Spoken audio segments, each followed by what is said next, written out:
fucking hate hospitals, and I don't care what the fuck's happening to me. I don't want to go to one again, especially in an emergency room. Fucking hate dealing with doctors. I'm going to do what I can to avoid dealing with doctors. I'm Katrina Payne. You are the solar empire, because you're, like, part of the solar system, and, like, include everything out to the lid sphere, and including lid sphere. I will eventually conquer. I'm going through minor setbacks, though. And this is... Oh my god, I just have to tell you what the fuck happened. Oh god. So, this is back in August. Back when I was still, like, ridiculously freaking homeless. Like, oh my god, there's different levels of homeless, just so you know. Some people sleep outside under trees. Some people crash on couches. Some people still have shelters they can go to.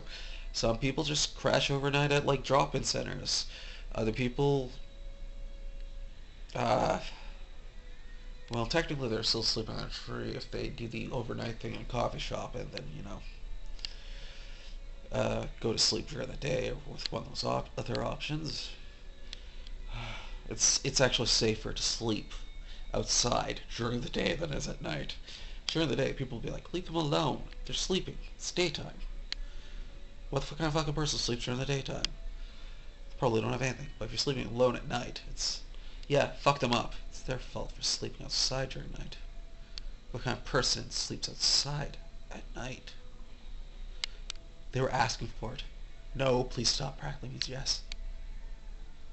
So yeah, there's different levels of homeless, and yeah, there's also sucking dick to sort of stay at somebody's house because they're too stupid to actually understand how human interaction works, and so they think what they're doing is charming and will get them a relationship when really you're just outside. The only reason you're paying them any attention, because most people wouldn't, is because you need somewhere to sleep that night. Yeah. I mean, there's also people that you think, like, maybe they'll give me somewhere to sleep tonight. It's not because you're actually, sexually interested in them. I mean, you are kind of, I suppose, a little bit, but, it's... you're more interested in sleeping on their couch. Oh my god, I am such a terrible fucking person. I fucking swear. The shit I've done. So, what happened was I was having one of my collapsing spells. I have those. They're a thing that happens. They're not a fun thing to deal with. And this was a particularly bad one because I'd gone strong enough to kind of fight them off. Which didn't mean I didn't have it, it just means it took longer to actually happen. Struggling with it, and it eventually sort of won. So, I'm on the floor, unable to get up, and the people at the Women's Center, downtown Eastside Women's Center, end up calling an ambulance for me. And the ambulance guys end up, like, acting like they're going to help me out, but they're mostly just trying to have me get up and just make it look like they're helping. Oh, this is a theme you'll find when I'm telling you about, this thing I have to tell you, is people just looking like they're helping. They don't give a shit about you. They just want to look like they give a shit. Giving a shit would actually be too much effort. But, you get all the good feeling of looking like it when you just look like it. And nobody's going to, like, really sort of ask you, accuse you of being a bad person, because you don't look like one, and that's what's important. So, I ended up throwing both of their backs out, because they weren't actually trying to lift me up. And at the same time, I end up in a heap on the floor in a position that I can't bend in. My back, my legs, and all sorts of stuff were all over places that... that's a bit beyond my ability for contortion. Which has actually gone downhill since that incident. So, I end up going to the hospital and laying on the bed or whatnot. They end up discharging me and telling me to leave. I have to leave right now. But my legs aren't moving. I'm trying to move my legs. They're not. And so what happens is they're doing like, no, your legs can move. They can totally work. Walk, damn it. Stand up. Why aren't you standing up? Fuck, try harder to stand up.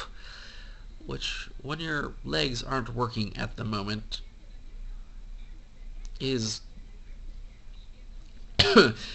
not a fun thing to deal with. So I ended up panicking because I'm scared of hospitals. And this situation was just making it worse because I could not walk out of there on my own volition. And the chair they put me in kind of requires somebody else to push me around. Yeah.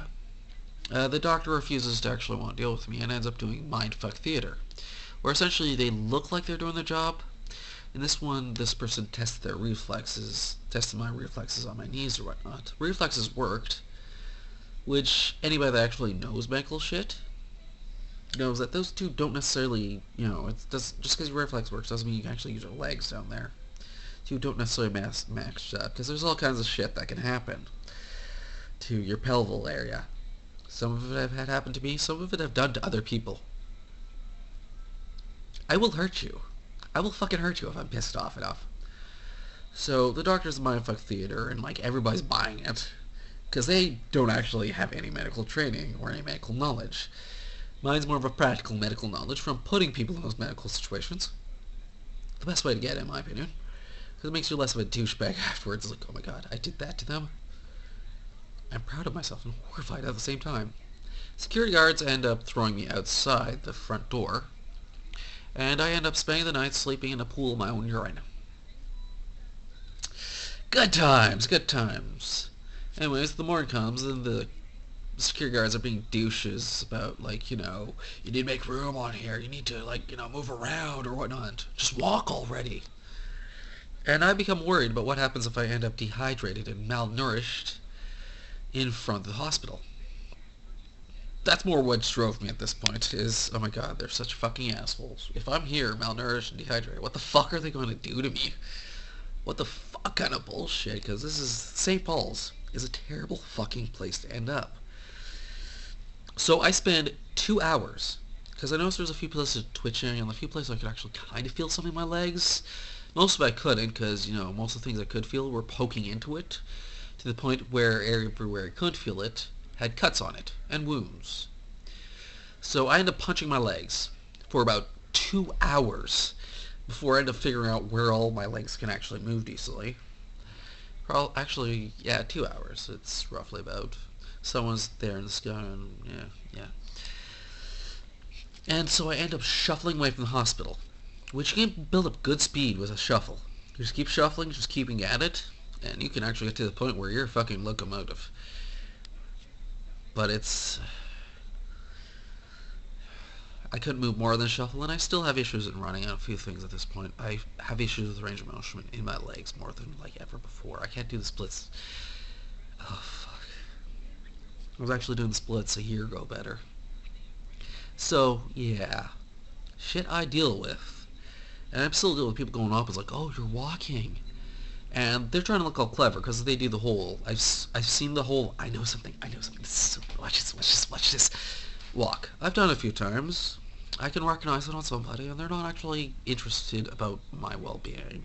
They're just about, hey guys, I just found something cool. Look how awesome I am for defrauding this person. When they're not, they're being douchebags. Well, that's that.